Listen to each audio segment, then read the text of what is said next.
Welcome to Notes from the Not There Yet, a podcast for those navigating life's messy middle. Not lost, not arrived, just not there yet. It's the real stories, real life, and relevant journeys that you can actually relate to. It's for the creatives, the seekers, the doers, and the dreamers. If you've ever asked yourself, is this it or what's next? Then this is the podcast for you. We don't have it all figured out yet, and that's the point. All right, let's dig in.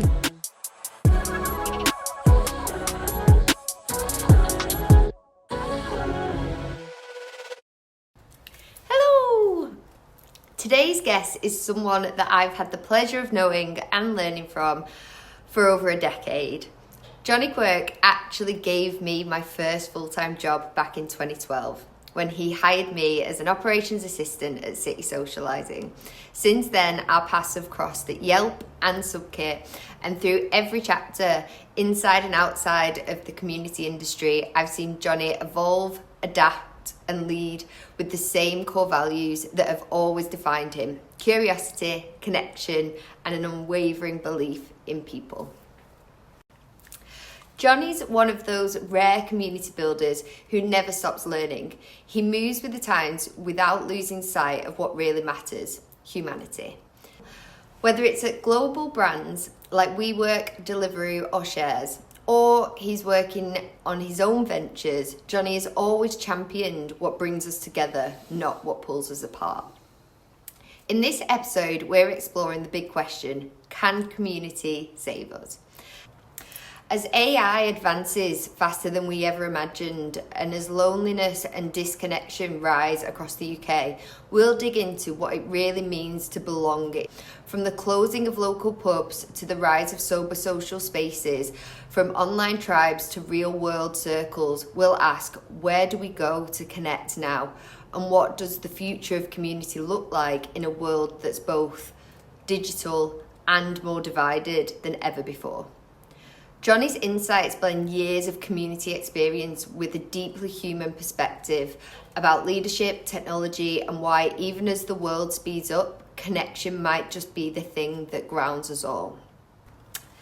So grab a cuppa, take a breath, and join us as we explore how rebuilding community could be the antidote to modern isolation, and why, even in an age of AI, it's our shared humanity that still matters most.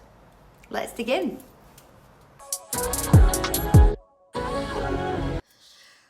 Jonny, welcome. Great to see you here, Beth. You too, Jonny. It's an absolute pleasure. Coming. Right, so we're going to jump straight in. So for those that are like meeting you for the first time in this podcast, which may be quite a few, let's go back to the start. So how did you get started in community? Bearing in mind when you got started, and I won't delve into your age. Of course. When you got started. Well, people can probably see from the video, I'm no spring chicken. But when you started in community as a space, I would say that community wasn't a well-known industry or term of phrase, let's say, in the industry. Oh, God, no. I mean, look, we're going back before social media here, in a way, so it's kind of crazy. So I guess probably the easy way to say it is that through probably A-level high school, university days, and even coming out of uni for a couple of years, I was that guy who started to run, my own clubs and, events, and started DJing, and would, be the guy handing out flyers, but then also designing the, bar cocktail list, or, what beers do we have to have? Can we get the venue higher? And really, it just kind of came through that. It was trying to organize cool things that weren't happening for my friends to kind of get together, but then also hopefully meet other people who are into that sort of stuff. Again, very analog. Like I said, it would have been much easier to have splashed stuff across Facebook, or I guess MySpace or whatever, and gone, oh, brilliant, 100 people turned out, but, we'd be flyering outside bars and venues. People remember this. Yeah. And I guess that kind of probably is the nascent start of community building, really. Definitely. But of course, there wasn't really a platform where it could happen. Yeah. And you said there, like, you have always been like the organizer. What do you feel like, where do you think that came from? Like, what was that instilled from your youth? Like, I think the world needs organisers. We know this. I mean, there's a certain amount of people who go into politics. I mean, sounds like an absolute nightmare. Now. Yeah, you don't get paid enough for the hassle. You get your private life delved into, all this sort of stuff. But I think that public service is so important. And by the way, I'm not putting myself up as this is public service. It's like, wow, that guy's ego is off the charts. But no, very much so. Like, I think it's like, if you go into something and you need someone who's actually going to make stuff happen, it's the same reason why someone would set up a club night, set up their own bar, set up their own community organization. You just want to see something else in the world that doesn't exist and try and make it kind of come together. Yeah. We talk about this in social media, and it's kind of like troped out quite a lot, and it's the same in community building. We have this method called the 1990. Probably some people have heard of this before, but it's that probably when you're on, say, social media account, 90% of people are going to basically just consume. Yeah. 9% might be the ones who maybe you have the odd comment or might upload a little bit of stuff, and this might change per platform that you're on, depending on day to day and whatever. But then you have your 1% who are like right, I've just had 5 cans of Red Bull and I'm going to be, I want to be an ambassador. I want to be an event host. I want to do this. And I think that's it. I think maybe I've been in that 1% of the people who want to do that and just try and get stuff off the ground and get people together and do this. So I think that's where it came from. It's definitely a rare breed of people, like say the 1% of like community builders. Do you remember like when you first heard the term almost like community? Like, do you remember that being a thing in your ether? Yeah, so I think obviously, we hear community out quite a lot in stuff like, now, I guess, more of a buzzword now, isn't it? Yeah, it is. I probably would say it was around probably when those sorts of social media things were happening. I was very lucky, and I'm sure we'll delve into this, to get involved in an early community, which actually was a pure community. The reason, a lot of brands and companies build a community as an add-on as part of their service. This was a community around people getting together, a bit like Meetup. Yeah. But that was probably the first time I really thought about it and thought, this was getting people out for drinks and meeting new people in their city and stuff like this. And I think that's probably the first time. And I thought, it's actually my wife who saw this ad in the back of some crazy thing during like very retro. Yeah, it probably was. It was like, Pony Express. But it was literally just like, it was just like, do you like meeting people? Tick. Yeah. Do you like going out? Tick. Do you have experience of running events? Tick. Oh shit, someone wants to pay me to do this. Yeah. And I was just like, yeah, sounds like a great thing. And I think it also kind of helps that, like it kind of solved the problem. And I think that's the number one thing, in terms of community building is what's that raison d'etre, what's the reason for it to exist? Yeah. If it's just like, we've all gone to networking events over the years and they've just get sold to all the time, and it's just like, oh, what's the point? And it's like you just go to the point where you go, right, why am I doing this? But I think if something's got a deep meaning, that you're going to get some value from it, and when I say take value but give value, then great, So I think that probably was when community first came out for me. Nice. And so that first role was with City Socialising, which is where we met, which Definitely. is where you hired me for the first time. Yeah. Good times. Very good times. But from then, so that was City Socialising. Since then, you've worked with like huge brands like Yelp, Deliveroo, WeWork, Shares, and then like on your own ventures as well. Yeah. How do you feel like community has evolved as you've evolved within it? Yeah, I mean, God, look, I'm not going to say put us down because, probably going back 15, 20 years ago, it was like, right, is everybody all the balloons? Yeah, great. If we hired a bar, great.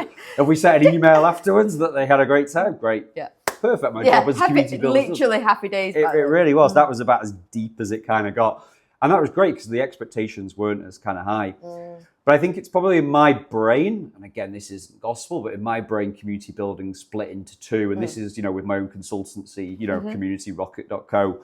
We basically look at two different things. And one of them is community building, which is quite pure. Yeah. So that is the events, the balloons, the, how can we develop word of mouth marketing? Because word of mouth is so strong. How do we genuinely make people feel good about not only themselves and the people they meet, but about the product? And, a product could be anything from, like you said, shares, around investing or something. So can we build an investing community? Yeah.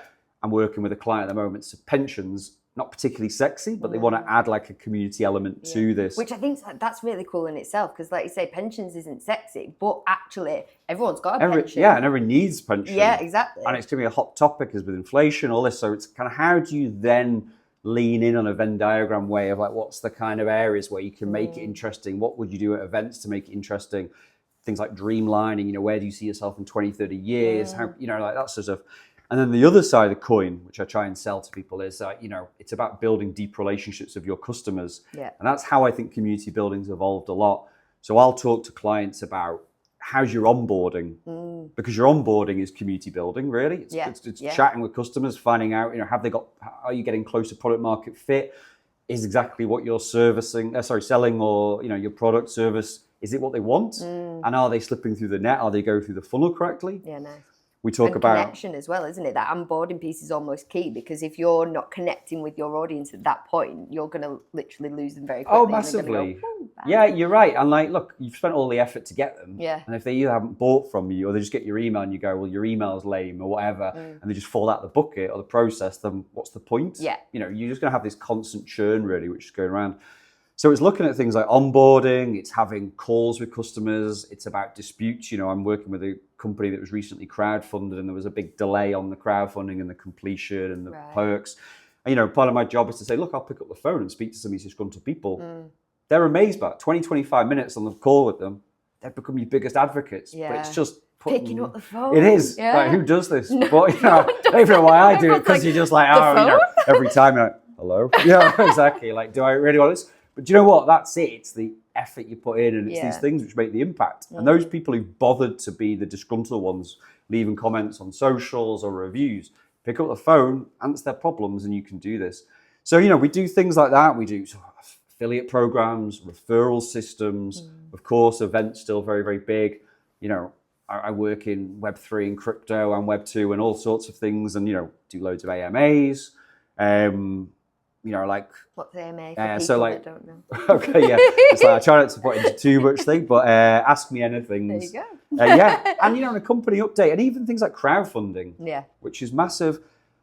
I say to people who are crowdfunding, I work with some companies in this, and they're just like, come on, say Beth's like, right, I'm raising 100 grand. So you go, right, okay, you do all that. You're like, oh, we love you, we're wonderful. That get the money in the bank, and then people don't hear from them for 18 months. Yeah. And then they go, can we have some more money, please? We're doing another round. And it's as if, and you go, well, are you genuine? Like, where's this built from? Yeah. So I'm like, well, you need to keep the relationships going between that, because you're going to raise again in 18, 24 months. And the same people will jump back in. You don't then just have to start from zero. Yeah. So to answer your question, I think there is the pure community. It's about fun. It's the excitement. It's getting people kind of like really, really excited about what you do. And again, hopefully connecting people, helping them find a purpose, maybe something deeper, giving you something they can't get anywhere else. And connecting them with other people as well, isn't it? Massively. Sometimes, yes, it's connection with your product, but also some of the best communities are built on connections by connecting them with other people that have the same passion. They are, and that's ultimately, I think, what's lost a little bit in today's world. Do you know what I mean? Everybody's got a bit of a defense shield up because we're so fed up of being sold to. Yeah. Like you look at a LinkedIn or an event or Instagram or whatever, TikTok, it's just, we're just on that to exist, to be sold to, and what are we put on this planet for? Is it to stare at a box of glass and plastic for 4 hours a day and be sold to by big brands? Or is it to potentially meet interesting people, to help people, to be out there, just, again, learn cool shit and hopefully give something back as well? Yeah. And that was going to be my question, was like, how do you kind of define community today in like 2025? Away from like the buzzword, but like, and how, I guess, does that differ from when you started? Like, what is community today to you? Yeah, I mean, I don't know if I've kind of covered this a little bit, but I think probably it's just a case of seeking out genuine networks that actually offer something. Like I said, I think probably over the last 15 years of a trajectory, we've done the boring networks, we've done this, we've done that. If I can give some examples, and as I said before, I'm getting old. So to actually get me out of the house, I'm not like, oh, great, I went out 5 or 6 times this week. Do you know what I mean? So, wow, I'm just so pumped about life. It takes, It takes a lot. Someone wants me there, it takes a lot out. And that's not just, again, from a personal thing. It's just, I think that's the same with anybody. It's like, if you want me to come to the event, or it's got to be something which is decent. Yeah.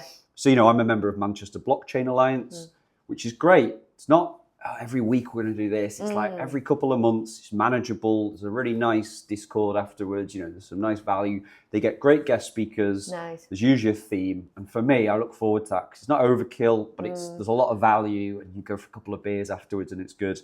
I'm a member of medical cannabis group as well. Again, I get a lot of knowledge from this. It's about business professionals, especially because that's an emerging industry. Yeah. Again, we run it every 3 months. Great people down there building something genuine. They're trying to help patients. They're trying to do really, really cool stuff.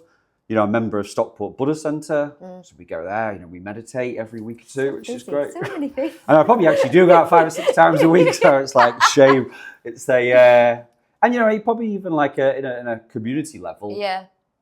Football is probably the ultimate community, and especially I think for blokes maybe where they may be a bit less outgoing. And again, this isn't a generalisation, so apologies if anybody takes it like that.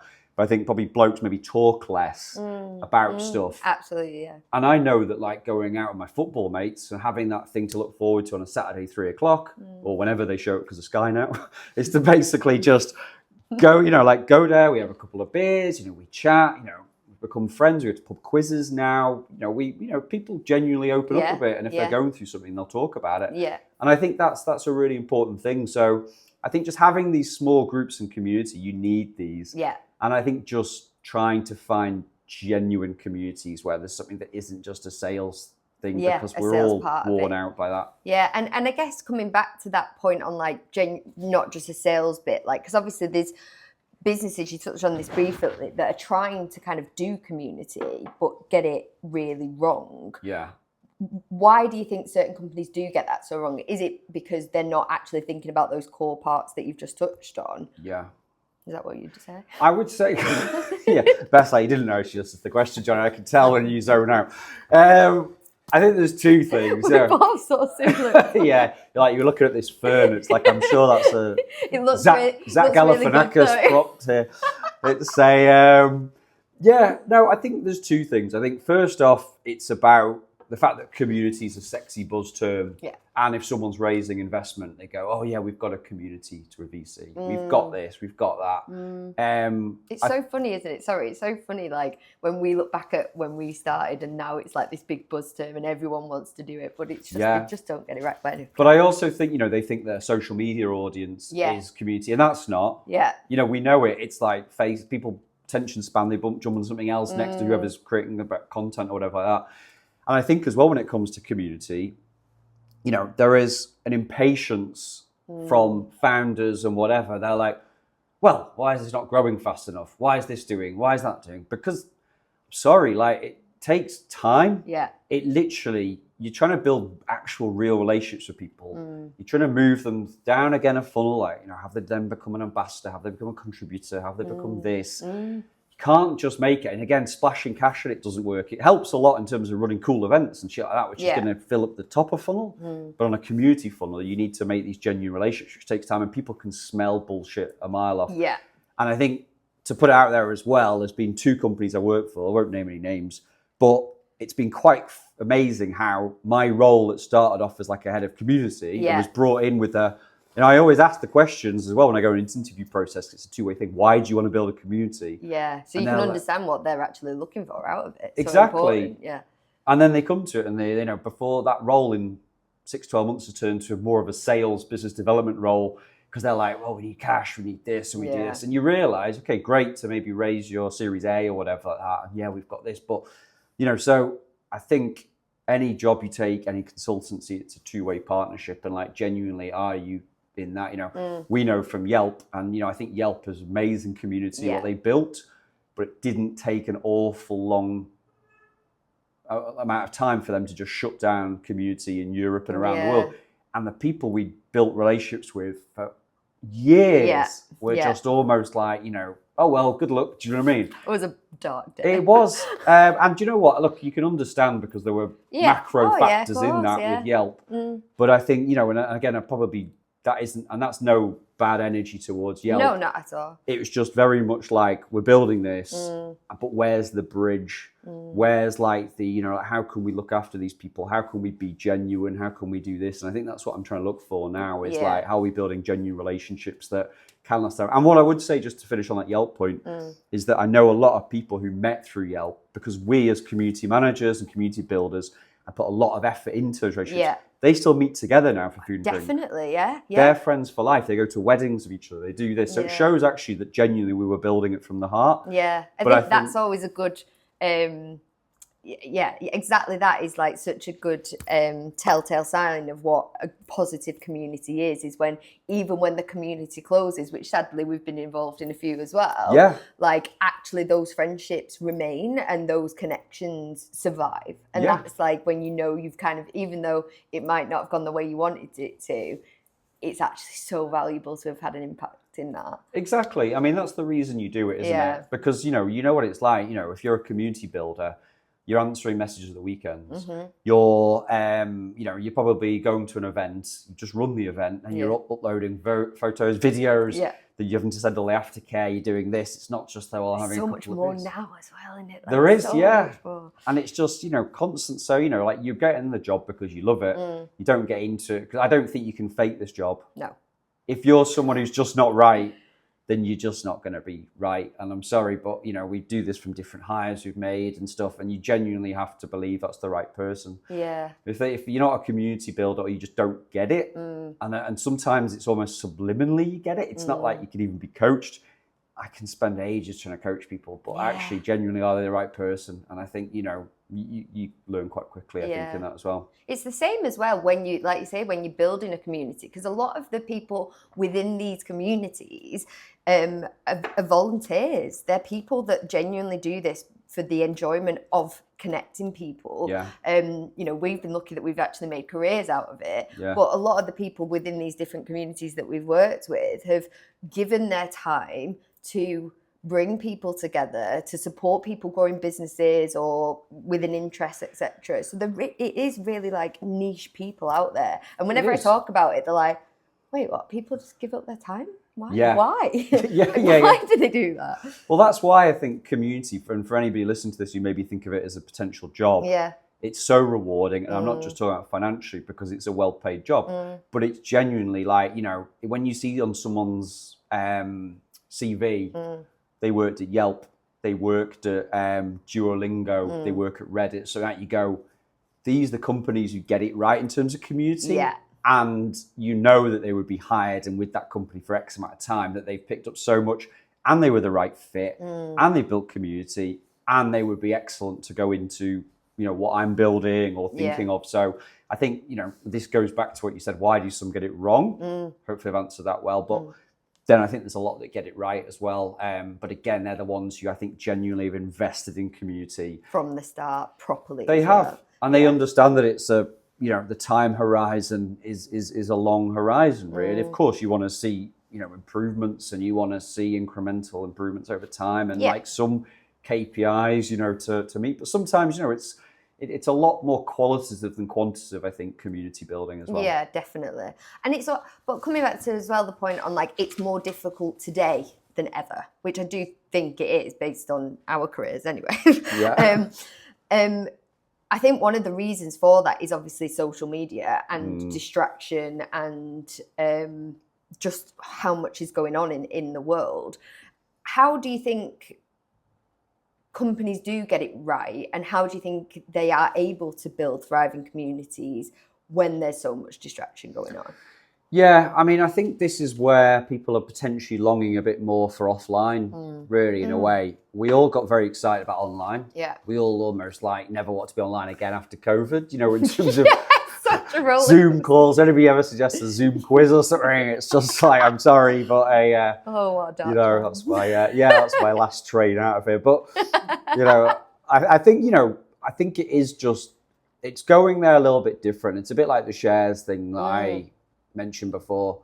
They're all like, well, we want a community around our app. I'm like, yeah, but nobody really probably gives a shit about your app. And that wasn't me being that probably was me being blunt. But the truth is, and I didn't say it in a blunt way of that, but you want to look at things that are going to motivate on a deeper level what that need is. So I came up with this concept called Investing Club, which is very high concept, but it's Investing Club. But people understand that, whether that's investing in crypto, investing in shares, investing in equity, whatever. You can do all of this sort of stuff. So that instantly gets cut through. If we were calling this a shares community, you saw that on Meetup, people are like, what shares, who cares? But if we call it Investing Club, powered by shares, great. They get the branding, they get the app when they download, download to get a free drink or whatever. They get all of this sort of stuff, and it's something a little bit deeper. And I think, again, you talking about Reddit a minute ago, you know, they are so good, I think, in terms of their niche communities they're building. It's super niche, the subreddits and that sort of stuff. The branding's good, you can snoo around there. And it's just, you know, if I want an answer, it's probably the place I'd kind of go to. Some of it's a bit out of date in terms of that. It's just genuinely, I think that comes from a lot of the Google data, which is because SEO and Google and AI is just a bit of a shit show right now. We'll kind of like that in a minute. So, but I think, you know, some of it's being surfaced as a bit old. But yeah, I think, you know, you're trying to basically, you know, in terms of me, I'm trying to harker back to an internet that felt pre-sales. Felt real, felt authentic. I think that's why I'm seeing a lot of communities built on platforms like WhatsApp now. Yeah.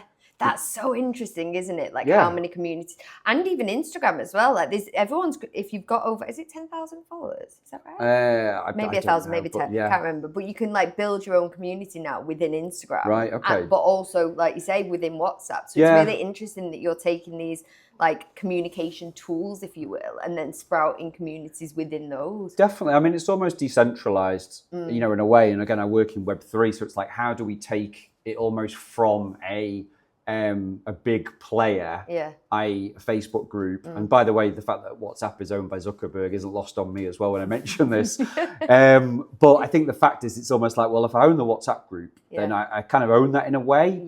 It's the same if someone's on School or another platform. It's the same with if you're running a Web3 community, you could be on a Discord or a Telegram group or whatever.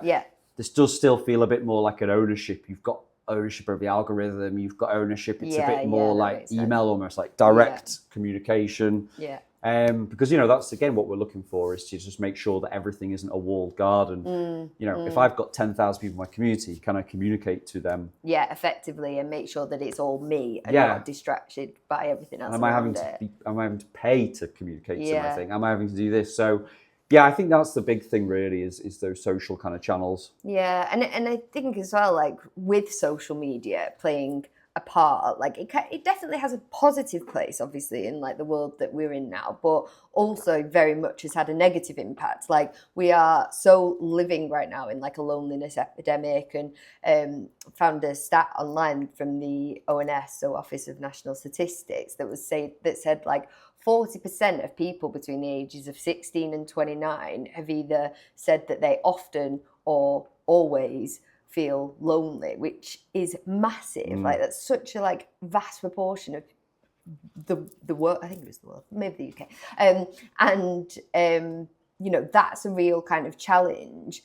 Do you kind of see community as a potential like cure to this? Do you feel like what you've just described, like being able to kind of have social media and community connect, is a way we can move forward? Yeah, I mean, look, can I ask you a question here, Beth? Always. We're friends here. Can I ask you a question? Have you ever read the book Sapiens at all?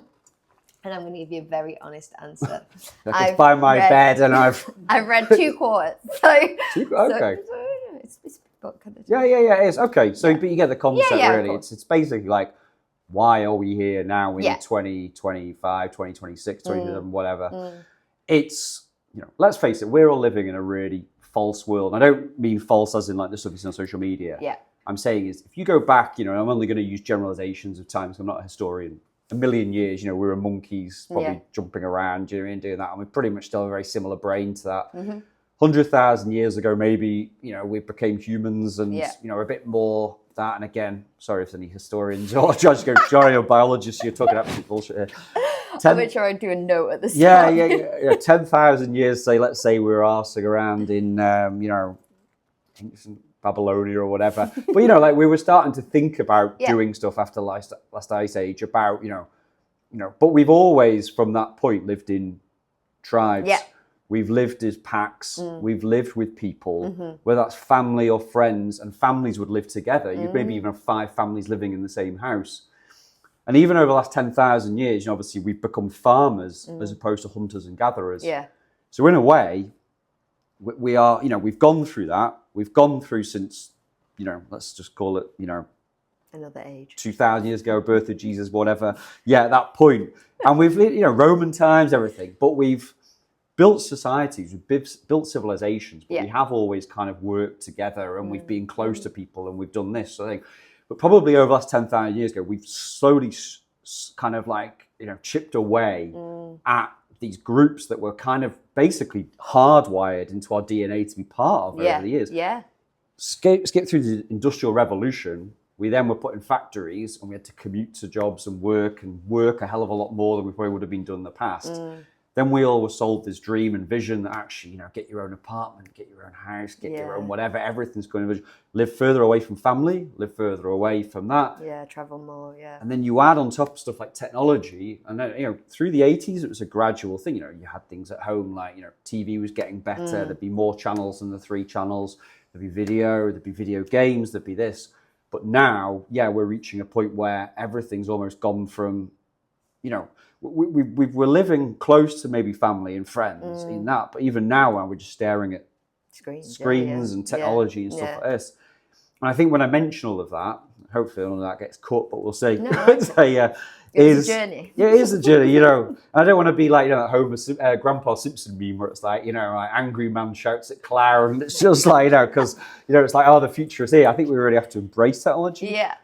But there is a reason why there is that kind of social isolation now. And that's because we're not supposed to be isolated.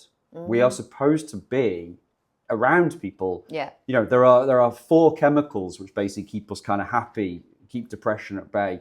You've got your dopamine, you've got your oxytocin, you've got your serotonin, and you've got endorphins. And they all have different meanings. Dopamine's your motivator. Serotonin, of course, feel good. Endorphins, pain, pleasure. These kind of things that kick in to kind of make us feel human and actually get us going. Yeah.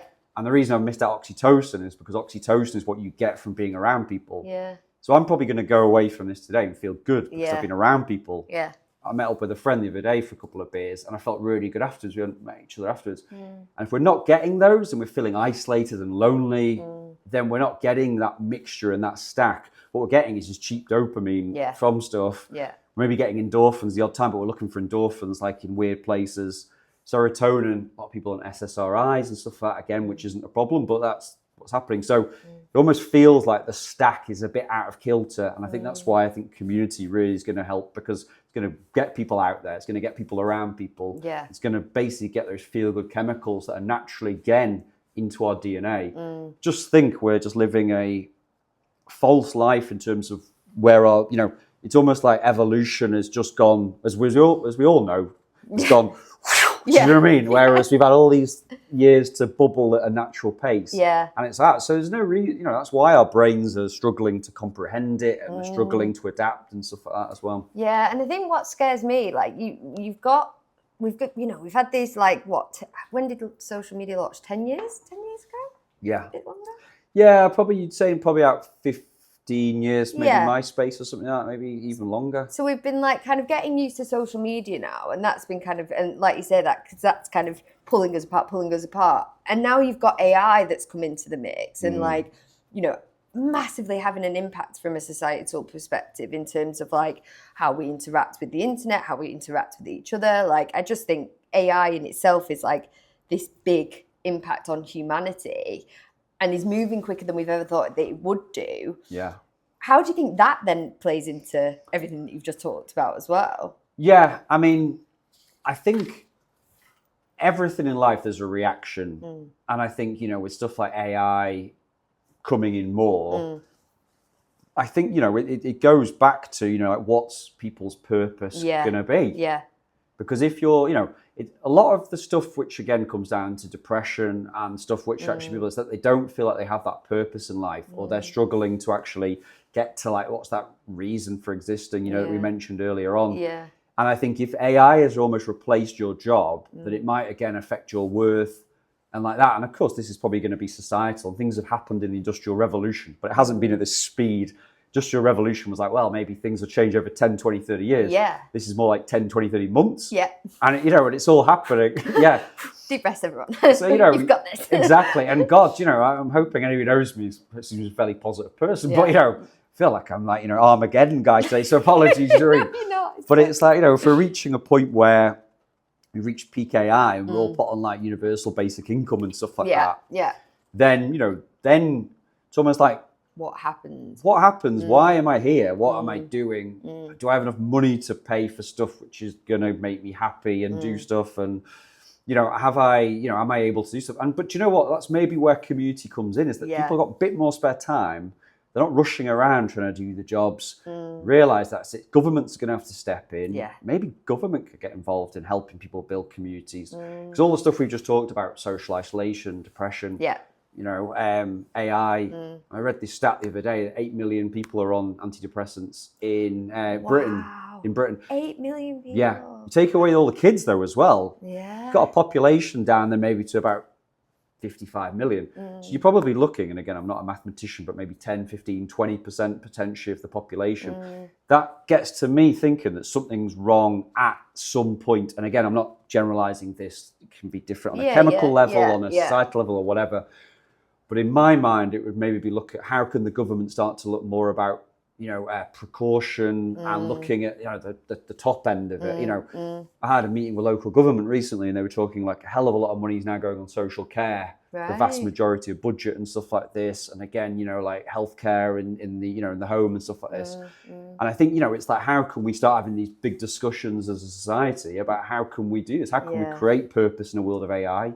How can we create ways for people to get to know each other more? How can we know your neighbours more? How can we get people out there? And, that's going to improve all the benefits, like the stuff I just mentioned, like the chemicals that naturally is supposed to be in there. Yeah. It's going to maybe help people feel better about themselves. It's going to help them work on shared accomplishments. It's going to maybe help them play a role in their local communities. Yeah.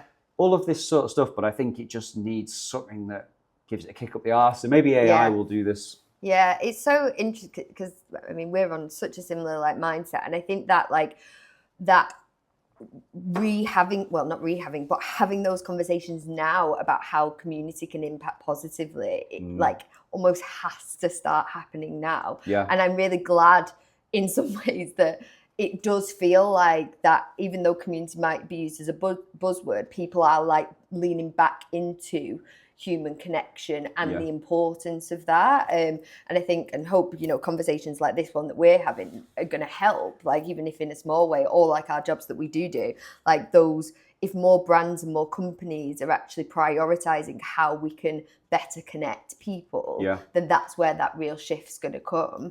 It's interesting. We had a conversation about this recently, and then I also had a conversation last night out at a meal about this, about one of the biggest telltale signs about actually the world that we've created now, the impact on community, is how frequently pubs and clubs in the UK are closing down. And those as these social spaces that we relied on so much, as we were growing up as our parents, as we just talked about, Industrial Revolution, these were the hubs, if you will, of UK social connection. They were. And yet they're closing so quickly, and not just because of tech advancements. There's obviously cost of living, there's all these things going on, but that is such a telltale sign of an impact that's having on socialising.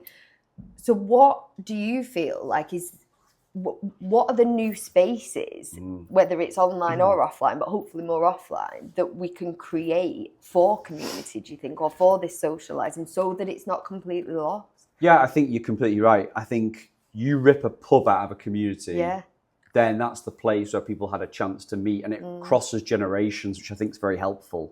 It creates relationships and contacts with different generations, and it means that the information you're receiving about different generations and even different religions or different cultures or whatever isn't just coming from a media source, like a newspaper being told, this is how you should think about that. Yeah. You're having those genuine connections and chats and realizing actually that it's one world we're all sharing and everybody's, hopefully rubbing along. We're all in this together. Exactly. So I think you need these community hubs. Yeah.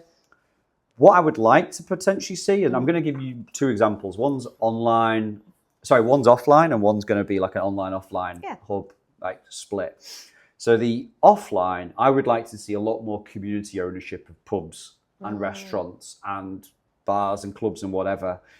Because I work in Web3 and we talk a lot about tokenization and stuff like that. Again, I won't... What is Web3 for people that don't know? So Web3 is basically just like a sexy banner, really, that isn't kind of, so people call Web2 now...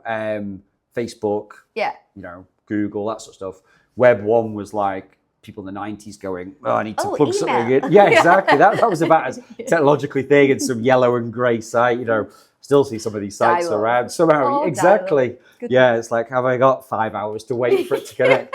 Web 3 is basically just about everything that's just coming next. So it's about crypto, it's about kind of AI technology, it's about blockchain. It's just basically technology which is kind of coming. Yeah.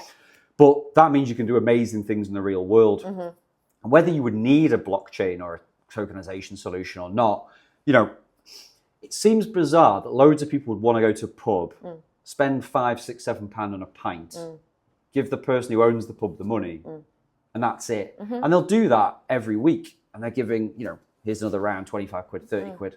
All the profits going to the owner of that pub. And usually it's a big chain. They don't give a shit what the experience is like. They're just, let's just get a pub, let's make as much money as possible. And that's not all pubs, that's just some. Yeah. But why not have community ownership a lot more, where 1,000 people in the local area put in 100 quid a year. It's 100 grand a year you could have to run it, get it managed by somebody who's really good, or maybe take it in turns. And all the profits from the beers go into the pub to keep it running. Yeah. And then you've got a hub, and then you can do things like votes on the kind of nights you want. You could, you know, again, it's almost product market fit. Yeah. DJ nights that you want to have happening. The menu, can you all collaborate on this? Can you do this? Yeah.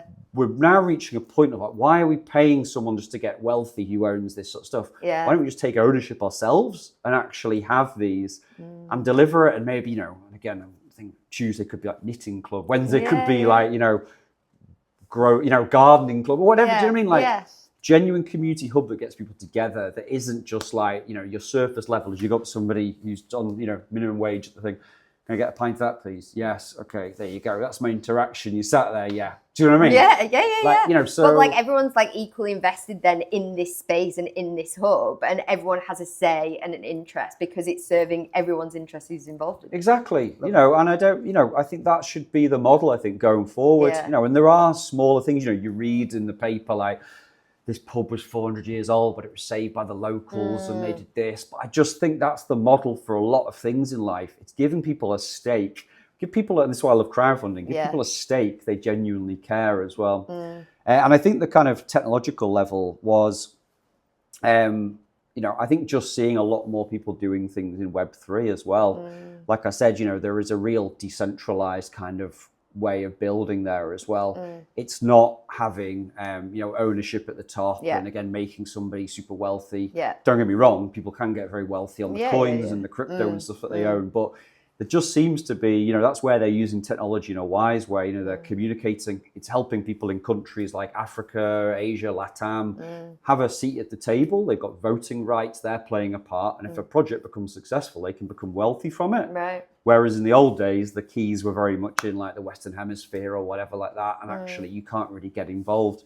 So I think that's two ways, hopefully, where technology actually can kind of help. But also on a local level, it can help as well. It can help, you know, it can help communities on a local level really thrive as well. Do you feel like, going back to your point on universal credit and like AI impact and how more people are going to become sadly unemployed as a result, do you feel like that needs to happen in order for that kind of online and almost local aspect to thrive? Do you think that needs to also almost be the narrative of what comes next? I think there has to be some chaos for it's it coming, to happen. isn't it? There's got to be something because it can't carry on the way that it is. And I think the government has to get involved in some way. And I don't think this is going to be like some kind of hot take as well, by the way. But I think we all know government and politics is broken around the world as well. You know, and I use an example. So if you think back to, there's no product sponsorship here, by the way, but it's like we're not that high tech yet. We'll just blur that. Yeah, it's like 500 grand for sharing. It's all right. I've got 100 followers. Yeah, it's don't worry. Next year, Rodders. I'm coming. Exactly. No, but I mean. Think back, right? And when I say this, I frame this in the fact that I'm a globalist. Luckily, I've worked with people around the world, and I think it's a great thing that people connect and everything like that. But if you're a politician 50 years ago, your job was probably a lot easier. Say in Britain or even America, you had 3 or 4 channels on TV. Yeah. You had pretty much a majority dominant religion, i.e. say Christianity or something like that in. People's aspirations weren't probably as high, and you didn't have a crossover of different things. Of course, there'd be small segments in society with different interests, but it's probably quite easy to govern. Yeah. Now with things like immigration, now with things like, identity, things like people's aspirations, people's needs and wants in life. You're a politician who's one person who's supposed to be dealing with 50 people. So true. And you've got a Venn diagram. You can't, the crossover is crazy. Like, you're trying to keep, say, Muslims happy in our country. Yeah. But then that's going to piss off Jewish people. Yeah. But then that's going to piss off somebody else. Let's do that. Yeah. And you're just trying to do something to keep the level of the waters like calm and stuff like that. But unfortunately, everything's become so defragmented that I think politics is broken, which is why you get people like Trump and you get other people voted in, because they're very easy answers. It's like, yeah, we'll sort everything. We'll take everything back to how great it used to be. We'll do this. Yeah. But that isn't what's going to work. Yeah, and actually going backwards at a time when everything else is going forwards is not going to work. Yeah, and you have to deal with the situation, and you also need to kind of come up with new ideas. And of course, there's going to be some chaos, there's going to be disruption, there's going to be whatever. And again, as a humanist as well, I think, we've always adapted as humans, we've always done it. Yeah. But it's going to need some bold decisions and bold choices. Because when we talk about universal, like basic income and stuff like that, you're then going to be taxing the wealthy to pay for that, because there's going to be no other way to pay for it. If you haven't got a job, you can't pay taxes. Yeah. And then you get to a situation where you're like, well, do you rich people then want to do that? Who's then in charge of politics? Yeah. Of course, do we, discrepancy of that. So, it's going to be interesting 5-10 years. Yeah. But I'm really excited actually about it as well. Do you know what I mean? And I think, like I said, I think genuinely human spirit will come through. But I think we just need to build the rail guards, and we need to build movements that get people out there and actually get people seeing what it is. And I think our job as community builders is to share, what it takes to build a community and hopefully get people out there and do cool stuff together. Yeah, absolutely. So we need strong leaders to be moving us forward in this direction. Yeah. What do you think kind of that looks like in practice in terms of kind of strong leaders, or what do you feel like people that potentially kind of working in community need to be focused on to move us forward? I think this has to happen at more of a grassroots level. Yeah. It would be terrible if it was like, Labour government, like, we're going to build a community or a reform community, or you'd be like, oh God, it's going to be shit, isn't it? So it's a terrible website. It's going to be like, it's not going to be any fun.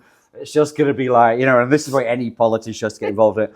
What it probably needs is for politicians and, councillors or whatever to understand that a lot of money, if they pumped it in grants or whatever into community building and community builders, that potentially would have some knock-on effect down the line in terms of positive communities, i.e. towns and cities, positive, happy citizens, positive, happy people doing stuff, positive people bringing new businesses to life, people bringing new ideas to life, people doing stuff that just moves, because if it's too top down, it's not going to work. Yeah. But if it's got everybody who can kind of push up and go, I've got an idea, I want to do this. Yeah. I see a lot of money wasted because I work in startups as well, in grants. It's like, we'll give this money here, but who's really spending it wisely needs to have something, I think, where there are pots of money, but it's spent wisely. And again, it doesn't become too commercialized as well. Yeah. I think that's the big worry you've got. Whenever commercialized comes in, it tends to be a race to the bottom then, in terms of,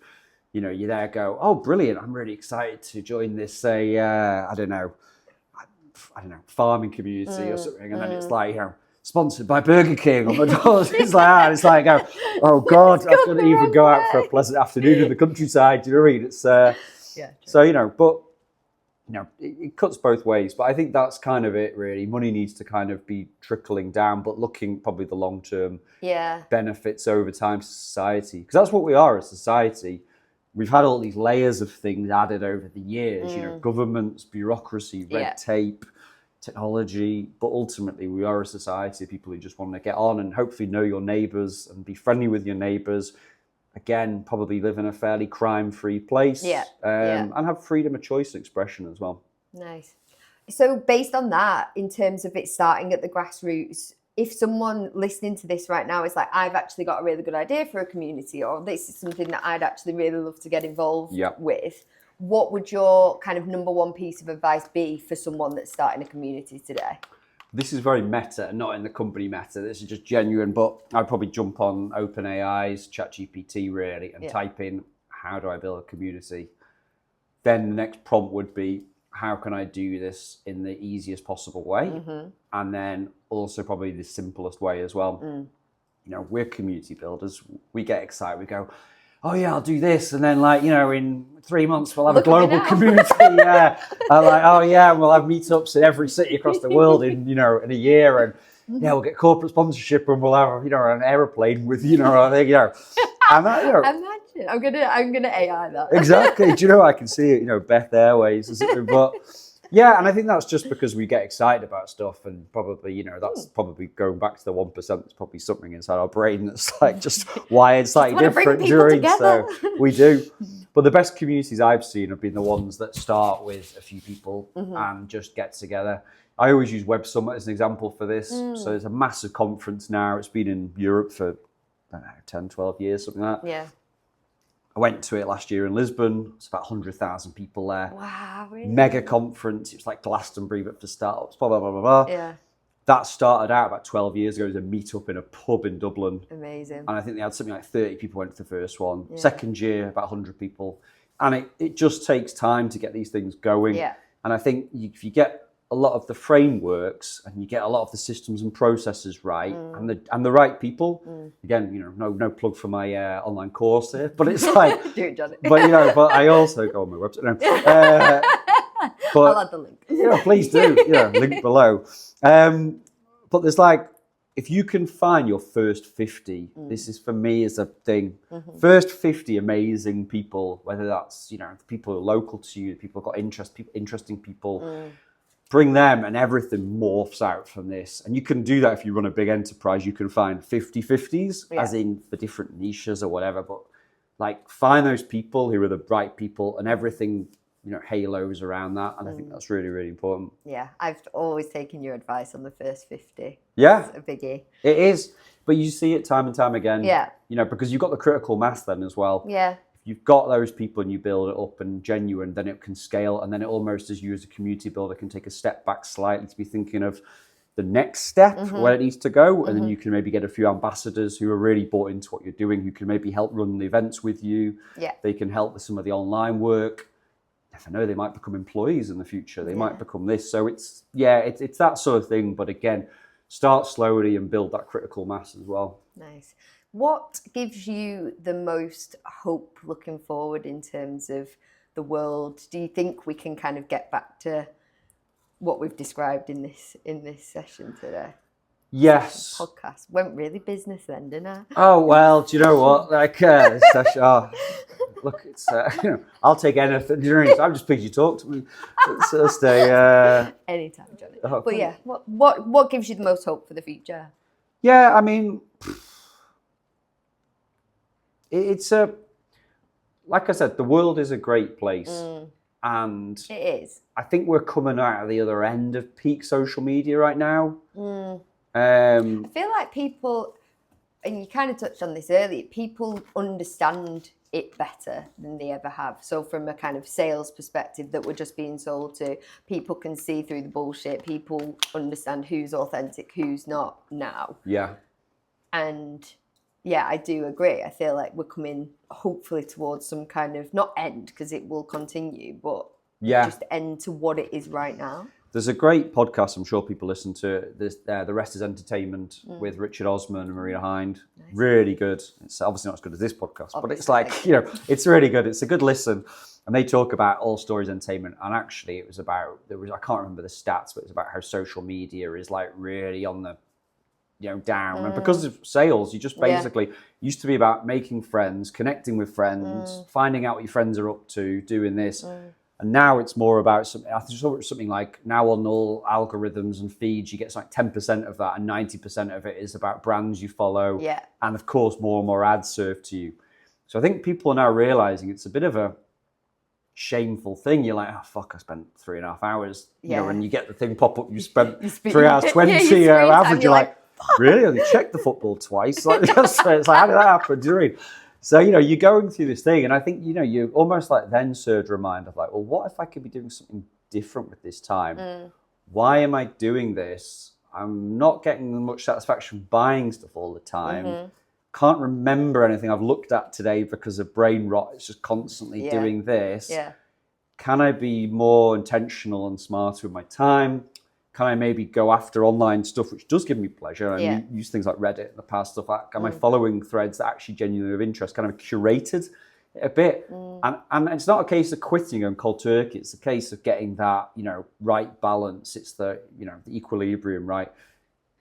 Let myself maybe have an hour and a half a day of my phone. And then what can I do with the other hour and a half? Is it personal development? Yeah. Is it joining a community? Is it starting a community? Is it catching up with friends and family? I think we've also reached this point where it's like you feel like you know what all your friends and family are doing because you see what they're doing on social media. You can check, you see photos, but when was the last time you picked up the phone? When was the last time you did this? Actually went to them, met up in a coffee shop. Exactly, and that would be a lovely thing to do.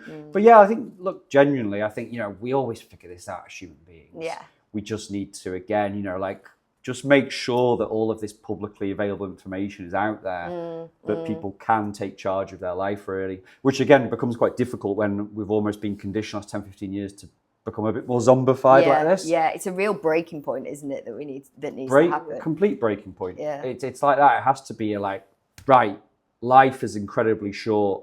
Am I going to live to be 50? Am I going to live to be 100? Am I going to live to, whatever. Life is short. If you're happy just doing that and being that and you can break the addiction, maybe that's a good thing. But can I get out there and meet people and make an impact and, play my part, really? Think about deeper thing. Why was I put on this planet? We don't actually really know. Well, true. So, why were we? Yeah. So maybe, fun is the idea. Happiness. Joy. Yeah, joy, hopefully to potentially mend our planet a bit more. Do you know what I mean? Like over the years, maybe that would be a good thing, really. That would be a great thing. It would. So, what are you doing right now, Jonny? What are you building? Oh, I'm with you, which is always joyful. But what is it that you're building right now? How can people reach out to you, get involved? What's going on? Okay, cool. Right, so here's the plug. That's where it turns off now. Right, so the first thing is just, as I mentioned before, I run my Community Rocket website. So it's a consultancy, it's an agency, just all sorts of stuff. So if anybody's building a community or owns a company, or they think they want some support, I work fractionally with different companies. I get involved, I give them consulting, all this sort of stuff. I genuinely will help anybody build their business through the power of community. So that's the first thing. I got that out of the way. I can vouch for that as well. Yeah, thank you, Beth. Yeah, and touch wood, since I started that, it's going well. I think we can add a lot of value to people and a lot of companies as well. The second thing I'm doing is, I've just launched a new site called Something Else. And it's, somethingelse.network. You see again, that I'm such a pauper. I can't afford the .ai, whatever the sexy. No, joke. It's not an AI site, but it's just the network spoke to me, especially because SEO, really, Google stuff like that isn't really a problem in choosing domain extension. But Something Else is really about helping encourage people to bring something else to life in the world. So again, it kind of doubles up really what we've been saying. If people have got a business they've always wanted to get off the ground, if someone's got a community they want to get off the ground, if somebody's got a small project, I tell inspiring stories about people who've maybe gone just interviewed the founder from Lucky Saints, which is an alcohol-free brand. Yeah. People who've set up an art club that's quite close to me, an art club cafe. Set up people who were doing things in emerging industries, and they were doing fairly regular jobs or whatever. But one day they just said, "I want to bring something else to the world." Yeah. So I do these. There's a lot of content out there. There's a lot of help and support to people who want to do this. And look, again, like all of us, I hope this becomes something where, wow, it's like people talking in the street. But do you know what? I've reached the point where I'm like, look, if I can just help out 10, 15, 20 people or inspire people, and that's great. Yeah. I think you need, and I say this to anybody, and maybe not everybody's like this, but I think you need something where you've got a bit of ownership. A bit like you do in this now, Beth. Yeah. You need something that's just going to give you some fulfillment. Yeah. And there's that deeper thing that you own it, because you don't want to get to 80, 85, 90 and just be like, not necessarily what have I done. Yeah. I mean, some people are super happy doing this, but genuinely something which gives you that fulfillment on a day-to-day basis. So yeah, somethingelse.network. Hopefully people find it interesting. I'm really enjoying interviewing people again. We might add a podcast in the future, we might not. We might do a video series, we might not. We might do courses, we might not.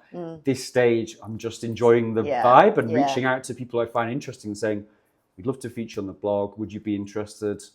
The vast majority of people, I'm always amazed by the human spirit that you pick up the phone to people you know, even someone you saw on LinkedIn, you think doing something interesting.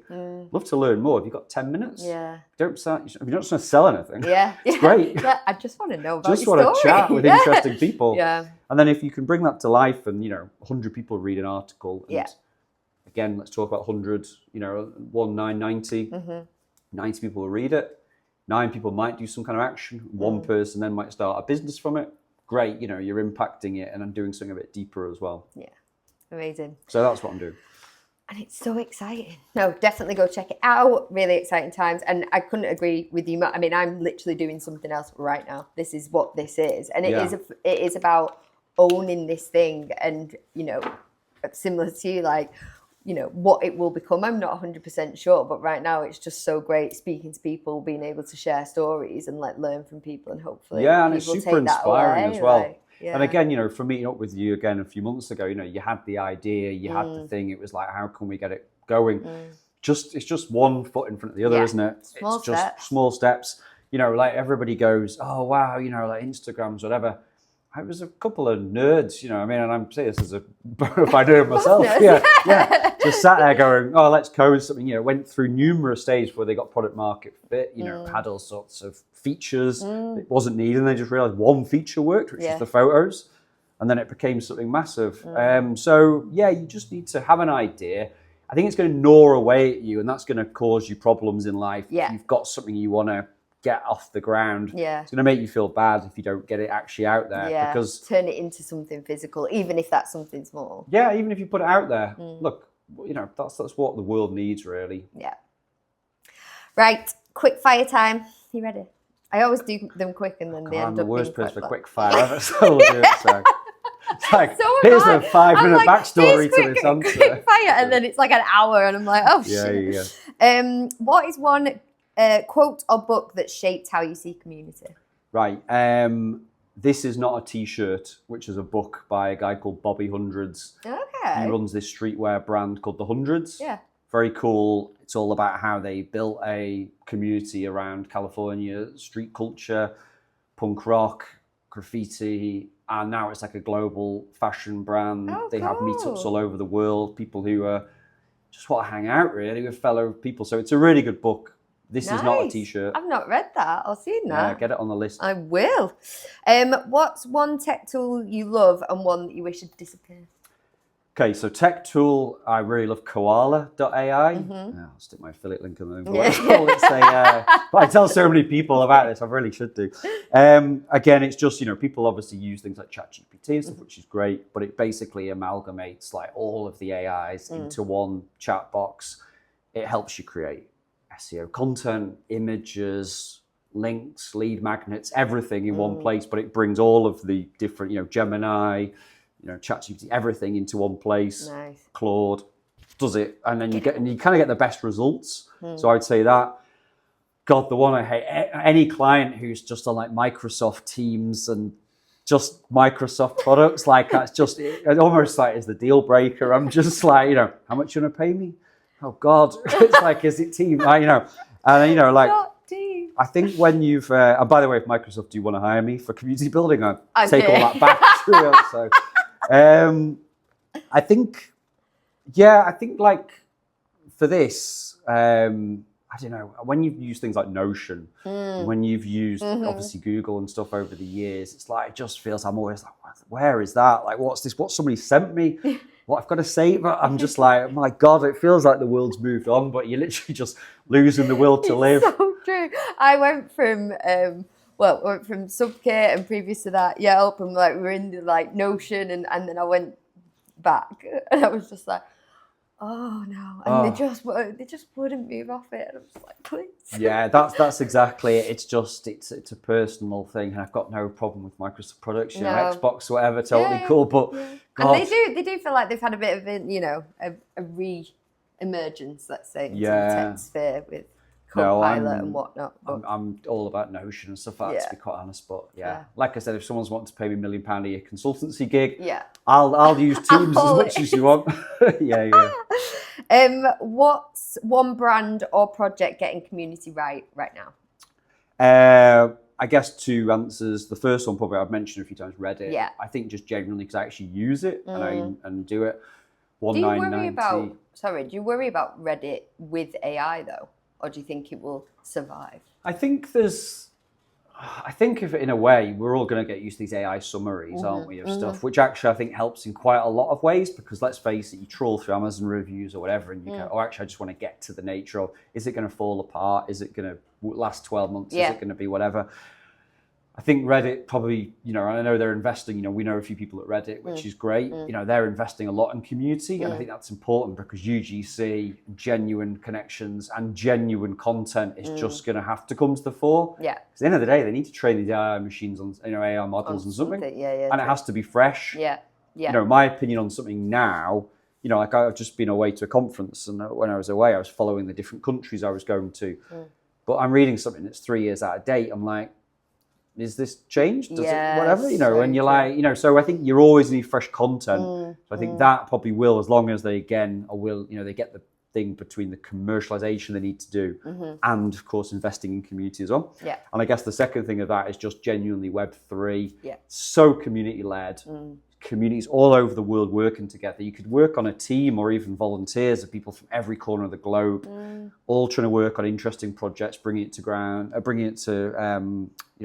fruition. That's where the stuff is. And I think Web 4, just because you were asking about Web 3 before, that's when you can layer in the infrastructure, the UX, UI. Oh God, there's, wait till Web 10, Beth. The Web 10's like where it's at. I'm hopefully not going to be here when that. Well, we'll see if I was watching Terminator 2 again recently, and I was like, this is all a bit too close to home.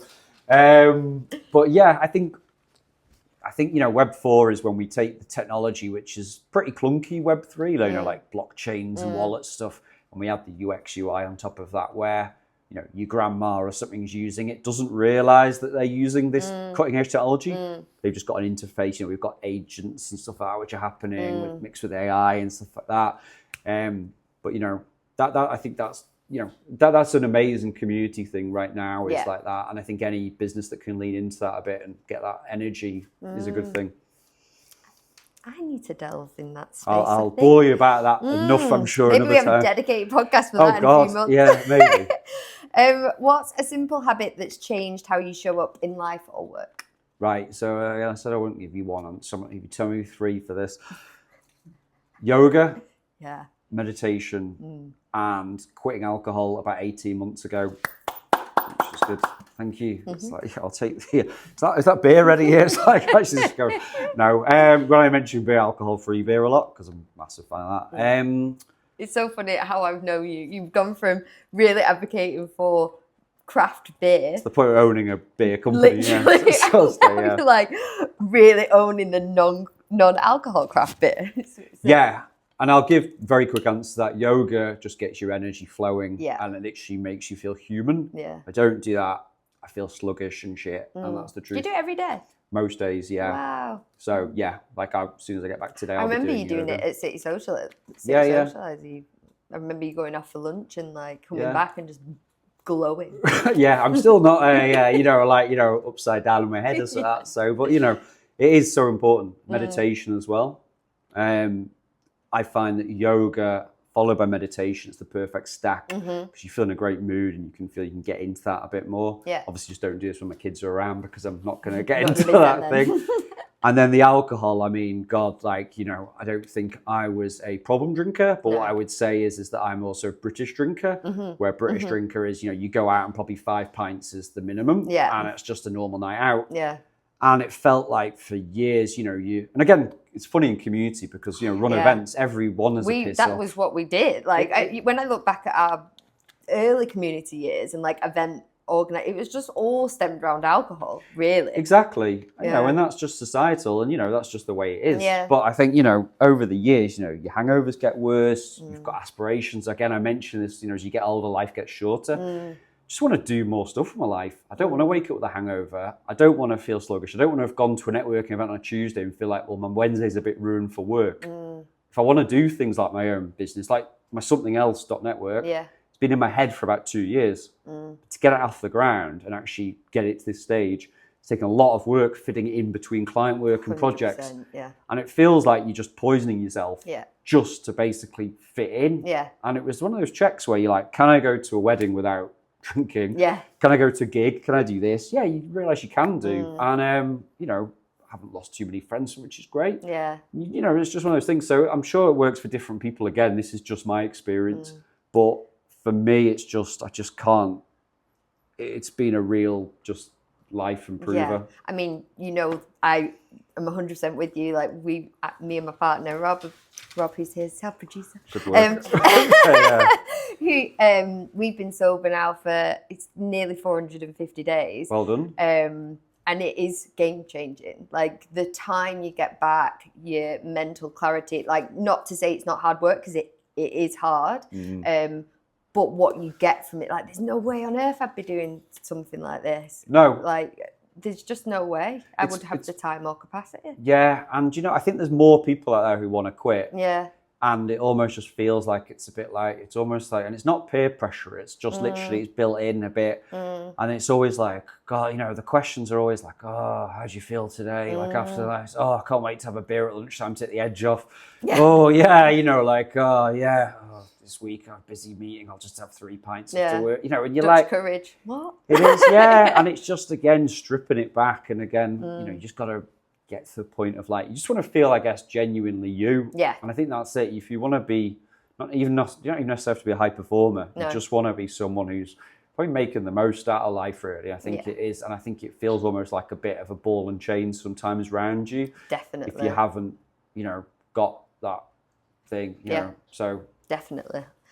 If you could have a coffee with anyone, living or gone, who would it be? Again, 2 answers. I'm so excited. I didn't know who you'd say, so it's excited to see who you'd say for this one. Who do you think you'd be like? Well, actually, I don't know. Like, but this is one of my favourite questions. Cause I'm like, who are people going to say? I would really like to, well, you're obviously dead now, so this would be a bit awkward, but maybe a seance, something, but David Lynch, the film director. Yeah. So I really like him for a couple of reasons. First off, his movies are very abstract and they're pushing the boundaries. A lot of them didn't get really recognised at the time when they came out, like Blue Velvet stuff was like literally a bit like people going like, fuck. But actually, he really pushed boundaries, and actually over time, he's been really seen as like a real game changer. Yeah. So, you know, obviously he's done things like Elephant Man, but he's also done, you know, really every movie is just completely different almost in a mix, but they've still got this surrealism and abstract nature. And also he's massive into meditation. It was like the David Lynch Foundation, transcendental meditation as well. So I think he's just always come across as someone who's genuinely, again, you know, looking to do something else in life. And then I really, it's probably more like a favorite podcast type thing, but I really like Guy Raz, who does How I Built This. Okay. Don't know if anybody listens to that, but it's like, for me, it's like consistently the best thing. It just comes across as really genuine.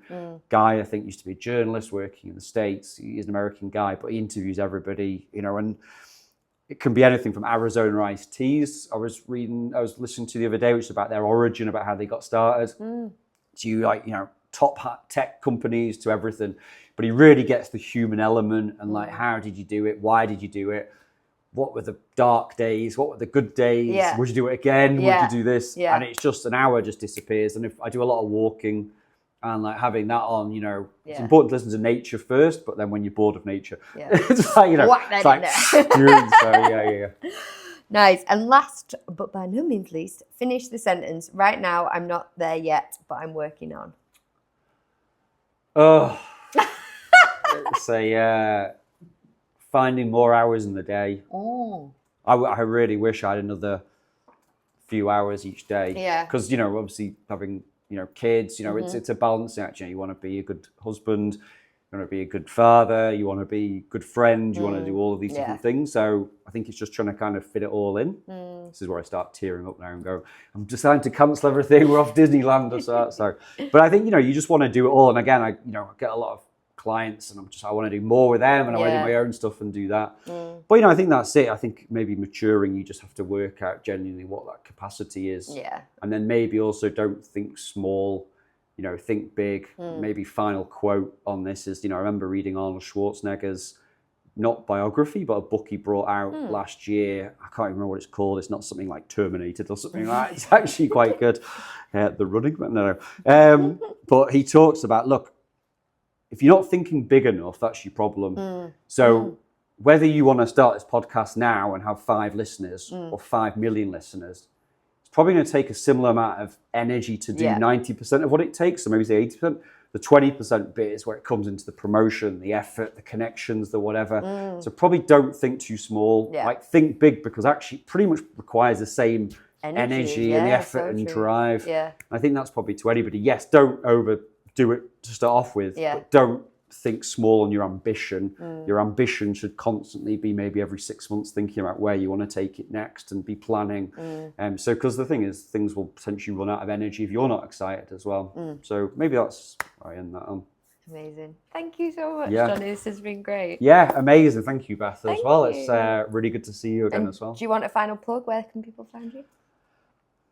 CommunityRocket.co, Yeah. which is great, and also somethingelse.network. Thank you. So yeah, thank you, Beth. Yay. Have a good day.